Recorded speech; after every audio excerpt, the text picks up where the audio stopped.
I'm Mo Rocca, and I'm excited to announce Season 4 of my podcast, Mobituaries. I've got a whole new bunch of stories to share with you about the most fascinating people and things who are no longer with us. From famous figures who died on the very same day, to the things I wish would die, like buffets. All that and much more. Listen to Mobituaries with Mo Rocca wherever you get your podcasts. Inspired by the life of the savvy and ambitious Colombian businesswoman Griselda Blanco comes a new Netflix original limited series. Griselda tells the story of a devoted mother who, with her lethal blend of charm and relentless savagery, creates one of the most powerful cartels in history. Witness Sofia Vergara's captivating transformation into the godmother of the underworld. Griselda, now streaming only on Netflix. Burn again, burn again, burn again, ABCs. Welcome to the Bare Naked ABCs, where, you know what, you've heard the intro. We've all been here before. My co-host tonight has been here many times. Aaron, welcome. True that. Hey, well, thank you very much. It's good to be here before again. And joining us is a returning guest as well, Erik Butterworth. Erik, thank you for joining us. Thank you. It's nice to be here again. And so tonight we're going to be discussing the Ed Robertson tune. Well, it's actually B&L, but written by Ed Robertson. Here Before. Let me give you a quick clip right here. And I've been here before. I don't need to go back anymore. All right, Aaron, you've heard the music. What album is it on? Silverball. Did you guess that, or did you know for a fact because you saw it on the internet? Unfortunately, this one was spoiled for me. I always do try and listen before I get the image, but I Googled it and immediately saw that pinball pop up. So it was spoiled for me. However, I would like to think I would have gotten it right because this does sound a lot like a lot of the other songs on Silverball, which is a topic I will be discussing tonight. Also, I'd like to say it's nice to meet you, Aaron. Yeah, Erik, same here. That's right. I mean, Aaron was not here the last time you were on, Erik. No, he wasn't. He was avoiding you. That's right. Say you, not me, because he missed several. Yeah, we got into a dispute regarding They Might Be Giants. Yeah. No, he and I had a falling out for a little bit. We don't want to go back over that. So why don't we get to talking about this song then? I do want to jump over to the music, but before we do that, I want to talk about what Ed and Tyler think of this song.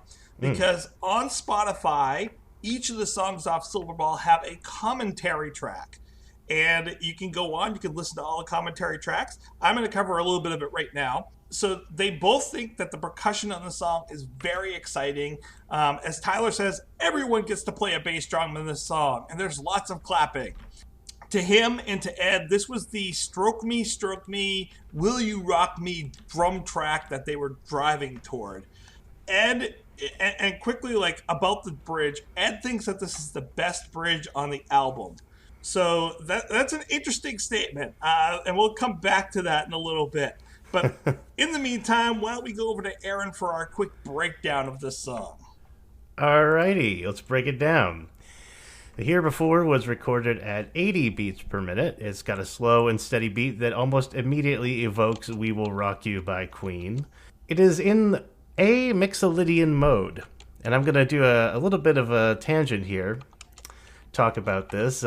What that means is the scale and the chords you hear in the song are diatonic to D major, but the tonal center of the song is A, the fifth degree of the D major scale. So if you're listening at home and you want to hear the difference, if you have a piano, go to it. If not, you can go to virtualpiano.net, not a sponsor. And starting on the D key, move up the D major scale. That's all natural or white keys except for C, which will be C sharp, and F, which will be F sharp. So D, E, F sharp, G, A, B, C sharp, D. Now play the same scale, but starting on the A, B, C sharp, D, E, F sharp, G, A. That second scale you just played is a Mixolydian mode. It sounds similar to A major, with the big exception, I should say, being the 7th, which is a flat 7th as opposed to a natural 7th. But Aaron, I hear you cry. If this pretty much sounds like A major, why not just say the song is in A major? Well, because it's not. In A major, the 7th degree, the G would be a G sharp, and it would be a diminished chord. In A Mixolydian, the 7th chord is actually A major. It's a G major.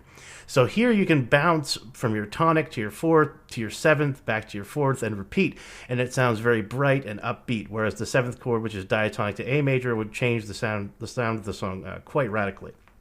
And the reason this is so important is because that is pretty much all this song is. It bounces from the tonic, or 1st degree, up to the major 4th, down to the major 7th, and then back up to the major 4th again, resolving back to the tonic.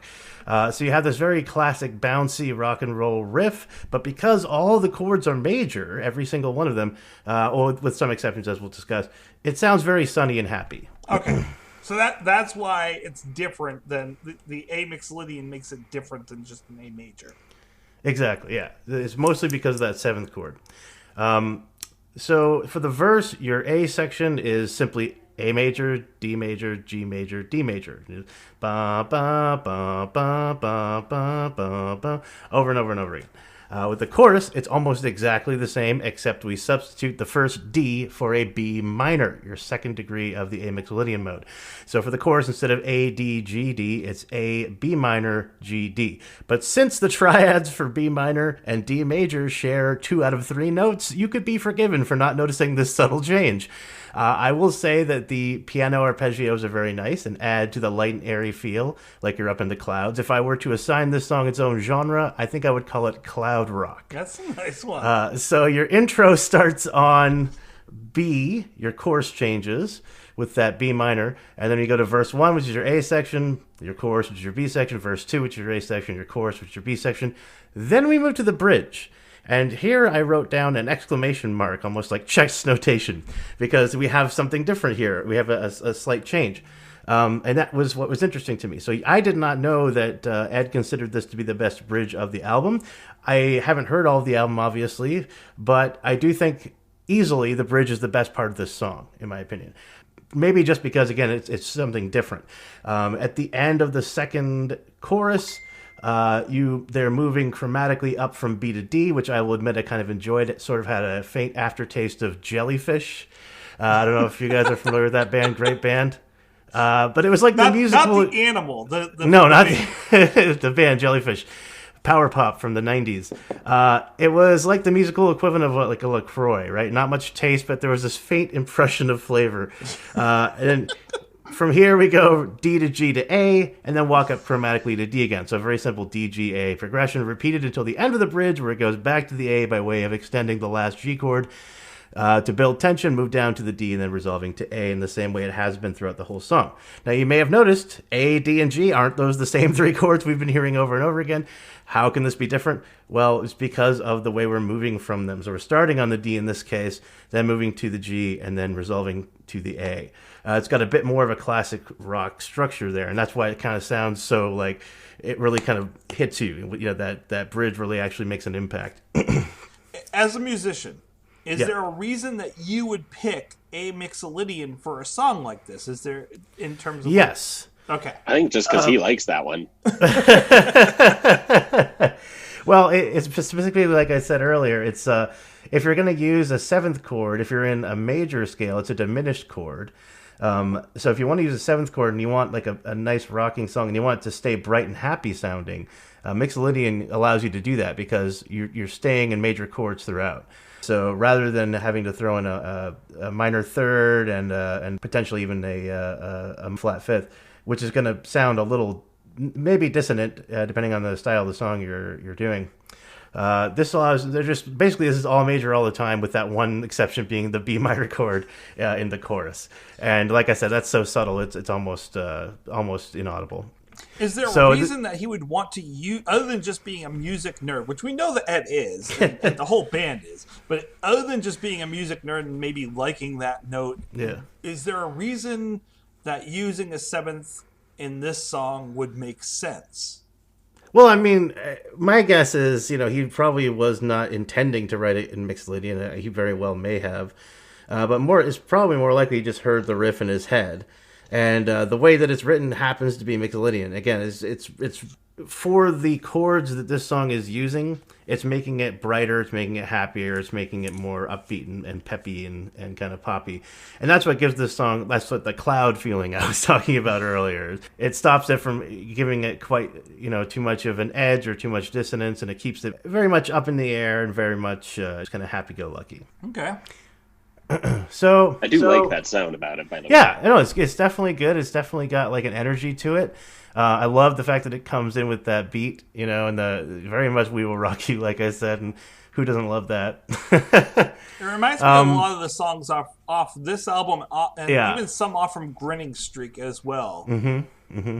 Well, yeah, I'll talk about that a little bit probably later as well. But yeah, I mean, essentially, it's a very simple song. Now, if you're just tuning into our show for the first time, yes, I'm a music snob. Yes, I can enjoy simple music and simple songs. Simplicity can be beautiful, or it can be boring. Like so many things, the magic is in how it is wielded. However, I personally feel that the Bare Naked Ladies are at their best when they're being musically adventurous and playful. And this song just sounds, I don't want to say generic, but it just kind of, I don't know, like, I don't know, I might be tipping my hand here, but aside from a few interesting keyboard flourishes, thanks to like Kevin and Ed's hard to mistake voice, I feel like this could have been like a Matchbox 20 song. Mm-hmm. That's just me. No comment. I like the riff rocking, and I like the bridge. I like the piano solo and Kevin's playing throughout. It's well produced. I like the vocal harmonies. They're well done. It's certainly not a bad song. It doesn't offend my sensibilities. But comparing it to some of the more interesting and adventurous songs of BNL's past, I just can't quite get as enthusiastic about this tune. But that's just me. Well, what about you, Eric?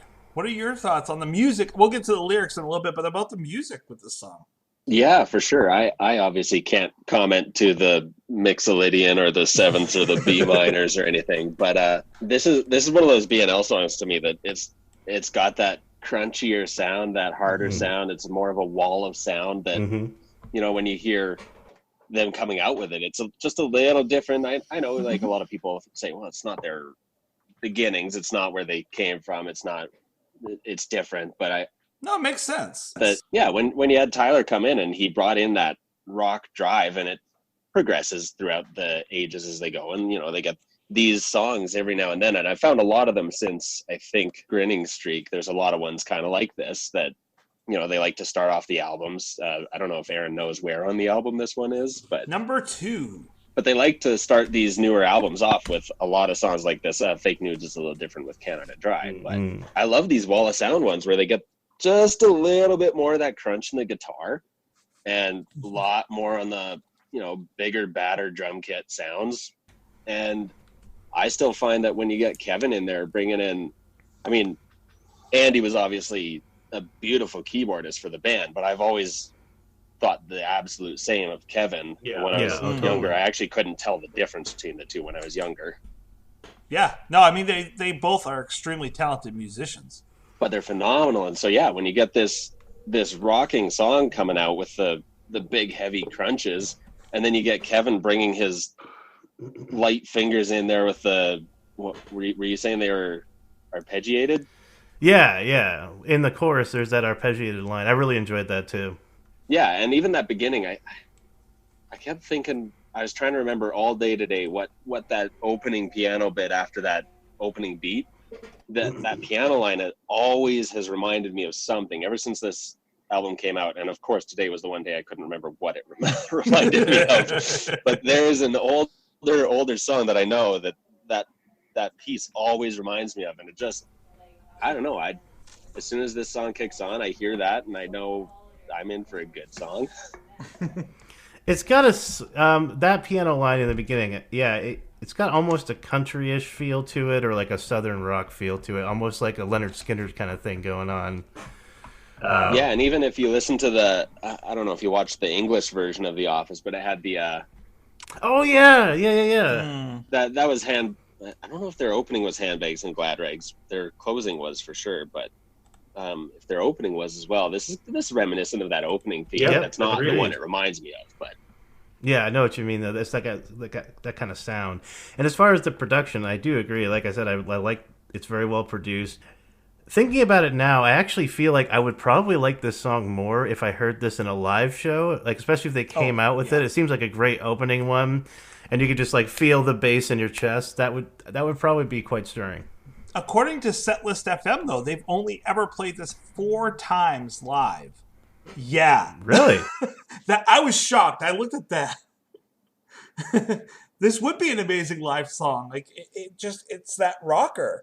And he talked about the clapping, and this would be one of those songs that you could get the audience ground in with. You know, you could get them to join in, and so it's kind of interesting.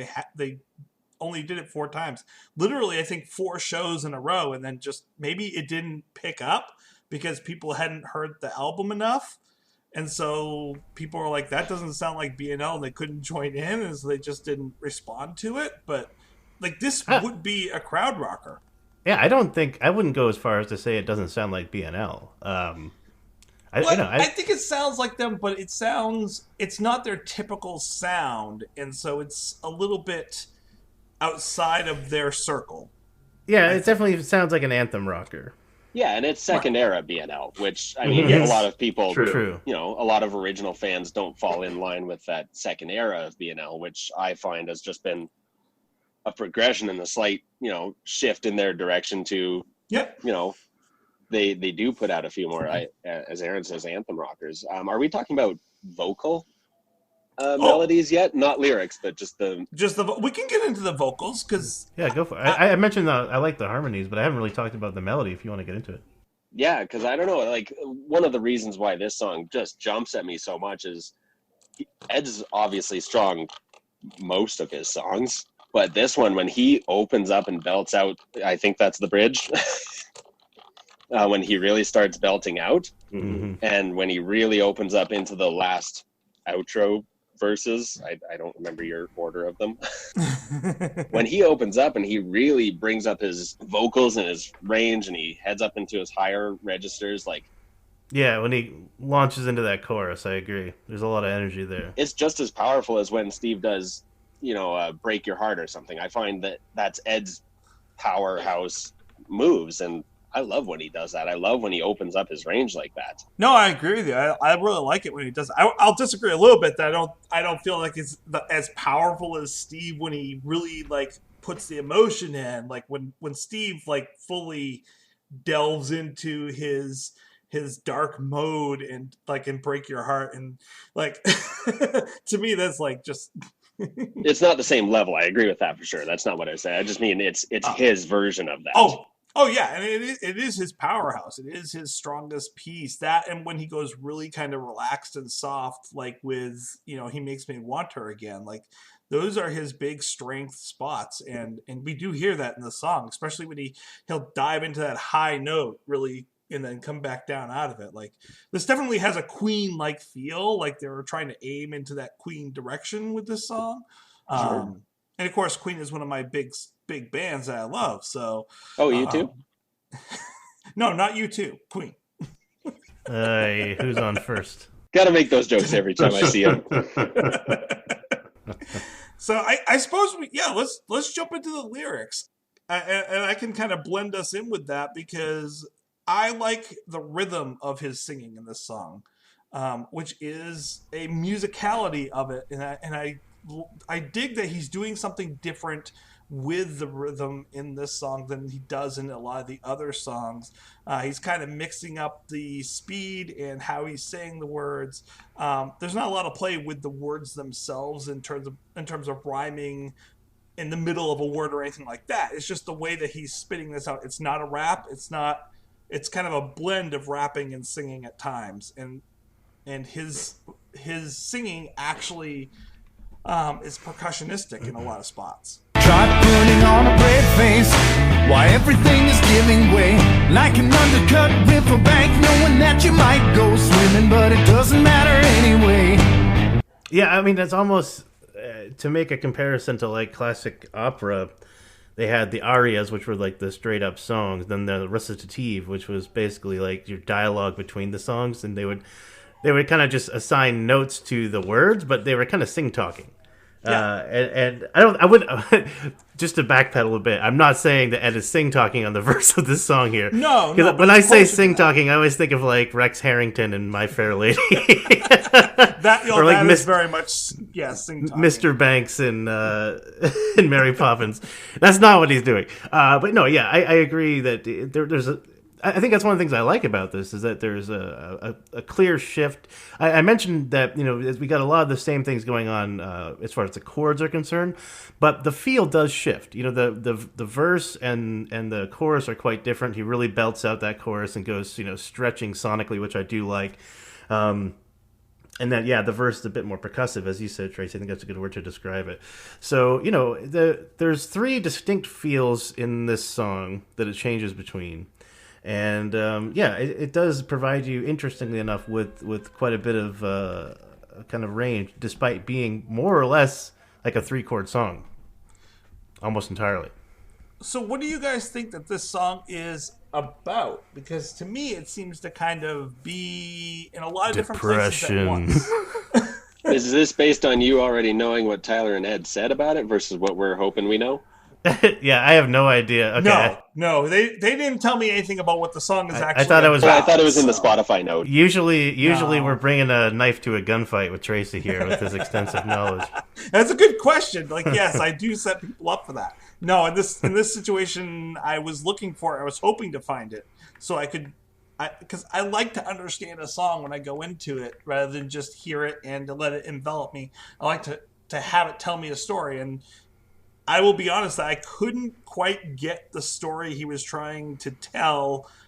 The only thing I pulled out of it was this is a song about mistakes and pretending that things don't bother you. Yeah, I think it's a getting back up song. It's like it's the Chumbawamba tub thumping kind of feel I get. It's like. Well, it's interesting you say that, Aaron, because and you don't know this because you don't have the album. Oh yes. But Aaron, song number 1, it's Get Back Up and then Here Before. Which are two very harder rockers on the album. Like that's their harder, more distorted sound. Well, thematically, those titles run together very well. Yeah. And so Get Back Up. I've been here before. We can get past this. But that's how kind of I felt. It sounded like it was maybe about depression, like when you recognize you're slipping into kind of a depressive episode, or maybe just exiting one. And you're just trying to drag yourself out of it. I mean, I think that a lot of times when you're suffering from something like that, just the basic tasks of daily life, maintaining or brushing your teeth and putting your shoes on, can seem like a struggle. So I feel like this maybe this is my own experience flavoring this, but I do feel like this kind of reminded me of somebody kind of trying to move on after recognizing they've been in that space and trying to pull themselves out. Which is interesting because the song that finishes this album, and we haven't gotten to this one yet, but is Tired of Fighting With You. And you can get the whole idea of that song by the title. And thematically, between Get Back Up and I've Been Here Before, and then I'm so tired of fighting. I mean, it really bookends this album in a lot of ways. Another song that we have covered in the past and is quasi referred to in the lyrics is Fall Back. He says that, why would I fall back into the storm? I don't know if you have to bleep me there or not, Tracy, but... oh, no, we're going to have to definitely bleep ourselves several times. Fall back on. Yeah. That was just part of the song. We don't bleep it. I'm just quoting lyrics, man. No, that's risque. Like, they like to go every now and then and try some risque stuff out there. Mm-hmm. But yeah, no. So I think I appreciate this. Again, this is one of the nice things about this show, right? Is I can listen to something and I can hear other people's perspectives on it, and it can kind of shine a new light on it and make me appreciate it more. Lyrically, I think there's some connective tissue with several other songs on the album. There certainly seems to be, and I appreciate that kind of overarching. I like themed music. I like programmatic music. I like concept albums. I wouldn't go so far as to call Silverball a concept album, although I didn't write it, so maybe it is. But yeah, I appreciate that they've kind of connected. It sounds like three or more songs, maybe 3 or 4 in the lyrics here. They're connecting to on the album. Well, and it's interesting that you mentioned Fall Back On, because that was the song that was taken off the album. It was this album they took it off from. Yeah. But thematically, it mixes with those other 3 songs that are on the album. And I don't know if they felt like they were going into too dark a space, and they're like, no, let's pull ourselves out of this a little bit more. I don't hear the darkness in most of the songs that everyone else hears. I usually hear the more positive aspects of a song. And this one, for example, I don't peg this as so much as almost a single point in time and a conceptual thought that just, appears in your head as like a full concept, but he has to take time to write it out. And I view it as like, much like Aaron says, when like the world's kind of slipping away and going to hell in a handbasket. He's got this mentality of, he's seen this before. He's now making the promise, if you will, the goal, the decision to not be here again because it's happened before. I view it as more of a positive end goal to a negative point in time. Well, and that's an interesting perspective on it. And one of the things that it kind of makes me wonder about that, though, is the bridge. So on this bridge, which are very interesting kind of looks at it. So maybe I'll squeeze back into this suit I paid way too much for, because you can feel bad these days for free. Part of what I was wondering is, like, what is that supposed to mean? Is that him trying to say, like, all right, I'm here, I'm in this relationship, you know what, it's going to be just as bad elsewhere, so I might as well stay? Or is this him saying I should get out? Like, I can't get his metaphor here. I normally disagree with you whenever you bring up Steve or the past band or anything. I usually disagree heavily with that, but I almost view it as that mentality in this.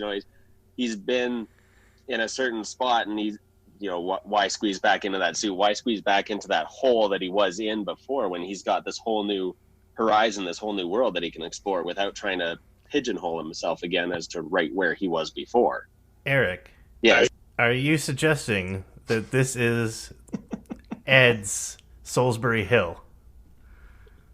No, because I don't know the reference behind Salisbury Hill. I love the song. I don't know the meaning behind it. I love it. Peter Gabriel wrote that explaining why he left Genesis to start a solo career. Is that what that one's about? Yeah. I love that song. That's a great song. What I understand is Peter Gabriel did not leave Genesis to start a solo career, though. Like, he's even come out and said so. Like, he left his career to go and be with his family, and then after a few years, the spot was filled, and he was like, you know what, I'm not going to go back and refill a spot that's taken.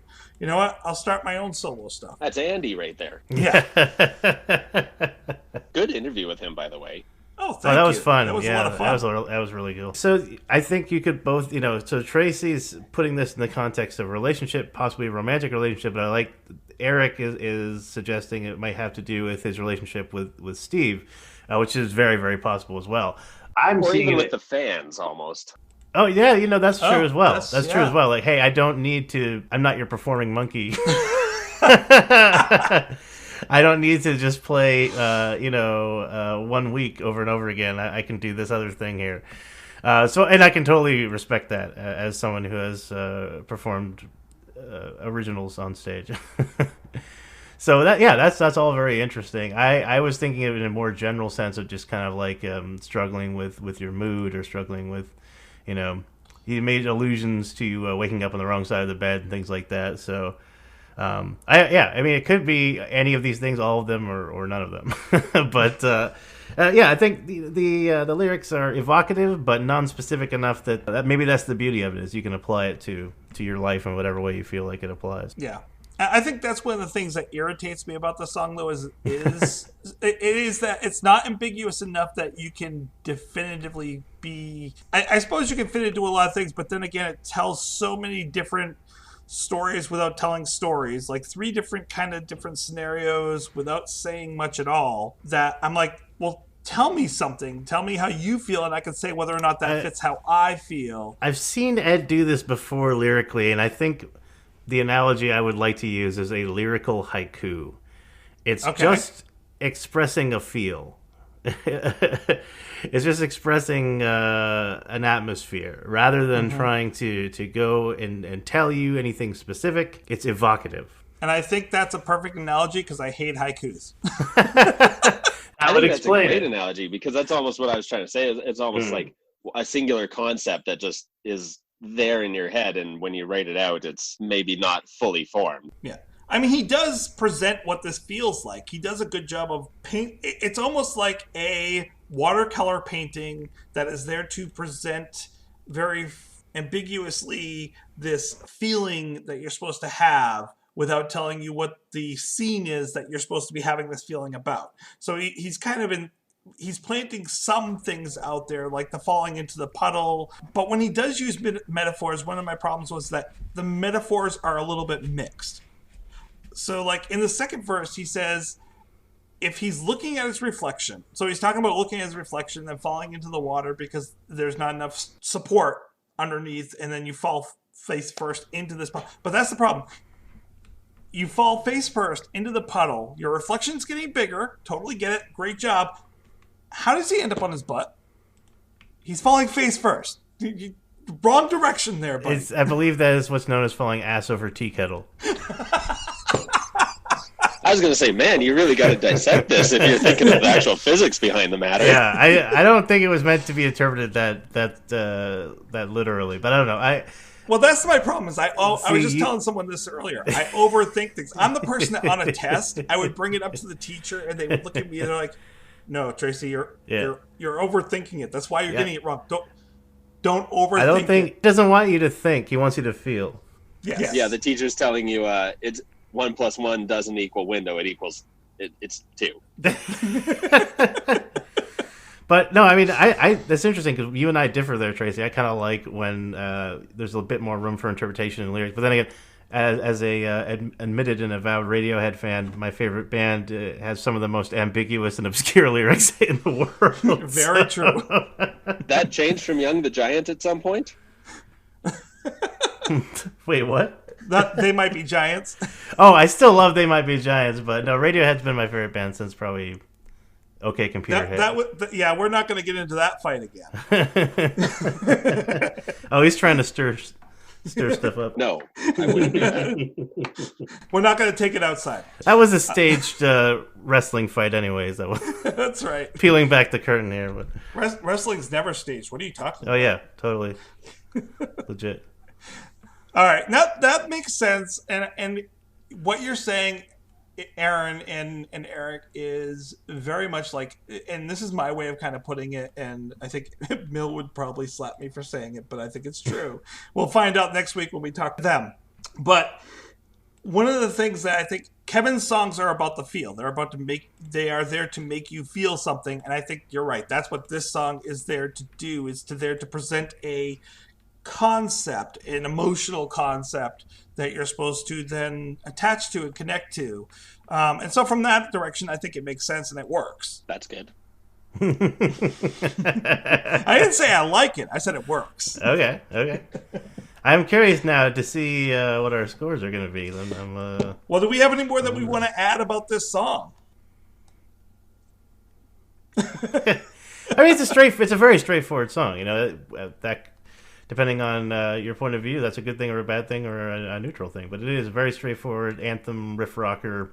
Nothing wrong with that. But yeah, I mean, it's fairly simple and straightforward musically. It's evocative, but not particularly specific lyrically. So yeah, I think it's probably natural that it was a fairly short episode.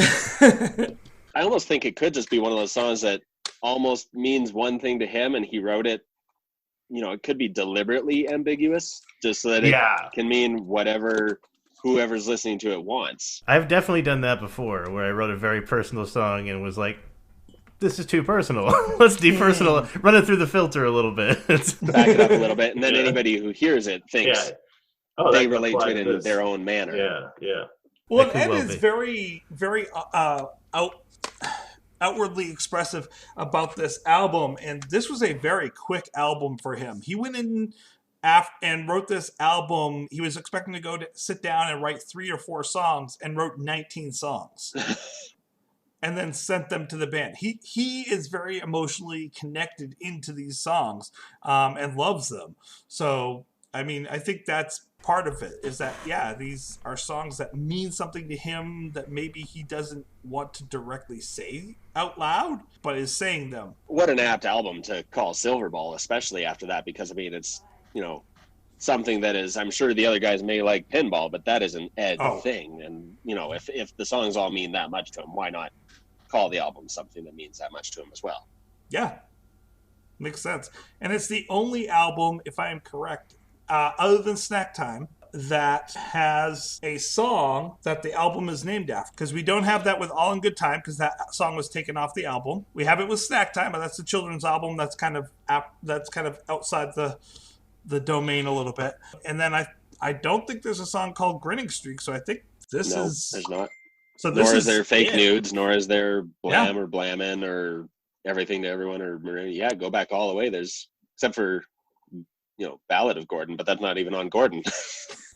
But we're talking about Here Before. We're not talking about Silverball, so we'll have to come back to that. Plenty of time to research all that and make sure I got it right. Eric, do you have any more to add about this song? Because I don't have a lot more notes about it. No, honestly not. I other than the fact that, Aaron relates to typically the complexity and or just musicianship and artistry behind the music typically. And, I know you like to connect a lot with the lyrics, and I do neither. I connect with a song just based on the whole of, just listening to it overall, because I know most of the songs and most of the lyrics to most of the songs, and I connect with them on not the lyrical or the musical side. That's an entirely different process for me that I can't vocalize in any coherent manner. So I can't say anything else to it other than, just how the overall feel of the music and the vocals and the lyrics just together as one unit work for me. Well, that's the whole point of the podcast, so it works. And we got 3 different points of view on it. That's perfect. Well, why don't we put some numbers to this then? This week's rating is, and get ready, plug your ears quickly, audience, because this week's rating is how many shitstorms do we give this rating? Oh, that's why he said we were going to be bleeping a lot. Perfect option. In a life full of shitstorms. In a world. It's apropos of the time. As we go through our own personal storms, I want to know, how much does this song add up to our personal storms? How many more yodels can we get in? I'm going to be using that bleep all through this episode. Gonna wear out that macro on your keyboard. So, all right, why don't we start with you, Aaron? We'll give our guest a minute to kind of think this over. Sure. And Thank you. I actually ended up slightly revising my score for this tune based on our conversation. Initially, I was going to give it a 3.3, which is, still above average. Average is 2.5, really, not even 3, so that's pretty good. But, after speaking with Eric and you, and again, especially when I kind of closed my eyes and envisioned myself hearing this song, like as the lights come on at like a huge arena show or something like that, I could really, really kind of feel what this was going for. And as well, just talking about the lyrics and the kind of connective tissue there with the other songs on the album, I appreciate it a little more. It's still, not one of my favorites out of the whole catalog, but I think it's pretty good. And I'm going to give this song 3.5 storms out of 5. Still not a bad song, even definitely above average. It's a good straight up rocker with some noteworthy elements, which we talked about, which I think sets it a cut above. So, Ed, love you, man. Love your music. I know you listen. Come on the show. all right, Eric, how many do you give this song? 0 to 5. 0 to 5. Nothing's a 0, so that's easy. No, this song, I think I was originally going to put it in the 4 range, but then I realized I routinely look this song up. I routinely go to this album just for this song. I belt this song at the top of my lungs whenever it's on, and I don't skip it. I'm going up from a 4. I'm going to put it at a 4.5. Ooh, very nice. Oh, I don't deal in multiple tiny little increments. I'm fine narrowing it down to quarters. So this is only 2 steps up for me. 4.2371. Well, after you have to rank 100 and something songs, like it starts after a while to get to that point. We're on song 106 right now. Yeah, I'm having trouble differentiating. It's true. What about you, Tracy? Based on all of these wonderful ratings that I've got in here before, I'm comparing it to other songs that I've rated, and I have to say, I like this song. I like the guitar. I like the drum start. It has a nice rock sound. It's well produced. I could listen to it, and I have this week listened to it a million times. Is it Brian Wilson? Definitely no. I do feel, and I haven't said this before this moment, but I feel it goes on a little bit too long at the end. I feel they could have done something different with the ending. And maybe that was programmatic. I don't know. But it didn't work for me. It's typical, but slightly better than the average alternative rock song. I could see this on the radio, and I would listen to it, but I wouldn't seek it out. There's nothing for me that's like extremely special with this song where I'm like, I have to listen to it. So for me, I would say this is a 3. Wow. That's still a respectable score. It's still a respectable score. I mean, I do like this song, and I enjoy it. And like, if it came on, I would definitely not change it. I would listen to it, and I would actually enjoy it more than most of the stuff that's on the radio right now. So, and I gotta say, it's a low score for me. But I mean, one of the things I said to you on Half a Heart was that, yeah, I'm happy to come back for the newer songs because somebody's got to bring these albums up, and I'm glad. Aaron, I thought, was the hardest target to hit, and he raised his score. Yeah. No, we'll have you back on the newer songs anytime that you want, because someone has got to give these higher scores. Especially those ones that you think are gonna really tank. I'll help out. Okay. All right. So getting to our appearance this week, it's not a real appearance, but I wanted to highlight it because as I pull a Peter Brady moment there, I wanted to highlight what I thought was one of the big things of the song, which is Tyler's drumming. It is really amazing in this song. And if he's not just being facetious in that interview and truly, honestly, everyone had a bass drum or everyone had a drum and they were playing it for this song, that is truly amazing. The drum really works. And so with that said, I want to highlight and recommend that people go out and listen to an album if you can find it. It's very hard to find. I actually searched over eBay, spent a lot of money to get this. Is the Don't Talk Dance CD. It is where Tyler's playing the drums on the CD the whole entire time. It's the only outside project that I know of that Tyler did consistently through the whole album rather than just doing one or two songs. And Ed comes in during the first song and does all the rapping for it. So it's really kind of cool there. The singers are Chris Brown, Tyler Stewart, and Gordy Johnson. It was edited and mixed by Michael Philip Voivoda, so we're going back to the old, into the old stuff there. So it's actually a really good album. It's kind of interesting. It goes kind of all over the place and does a number of different things. It's jazzy at times. It's rap at times. It's hard at times. So it's kind of an interesting album. Aaron, I think you would like it because it's so eclectic. You would get a kick out of it. Yeah, I definitely would be interested in checking it out.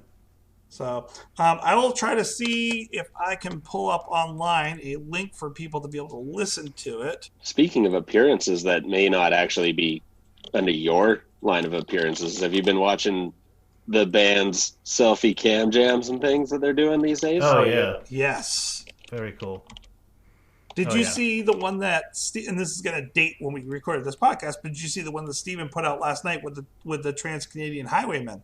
Yeah, that was fantastic. The video work they did on that too. I don't know how long it took for them to do all that video processing, but well, and it was done by I want to say one of the sons. I can't think of the guy's name now. One of Steve's? No, not Steve's sons, but one of the band members' sons. Oh, can't think of which one now. I was impressed by that though. Man, that sounded good. I disagreed with everybody's opinions on alcohol when this podcast came out, but that song did a lot for it. They did a great job with it. That song is a bop, as the kids say. Is that what the kids these days are saying? Yeah. Oh, okay. There are songs off this. You won't find the whole album, but there are songs off this, so I will put that into the liner notes for this week. What era did that CD come out of? Because it looked like straight up In Living Color, kind of early mid 90s graffiti. 1995. Good call.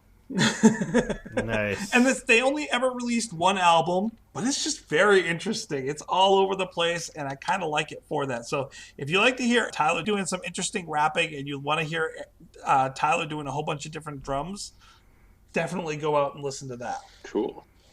Excellent. Yeah. Put that on the list. As we say goodbye to you, Erik, and thank you for coming, we got to make sure that you close the door on your way out, though, because I've heard a warning from the radio stations that we are in, not for a storm, but there's a major influx of geese coming in. Like, here come the geese. Oh, geez. Are they coming from here? I don't know. I don't know where they're coming from. But I've just been told we got to close all the doors. They're going to be in the radio stations, the malls, the high schools. Like, we'll go into it next week because we got to talk about that song. Don't go walking in the lawn, though. No.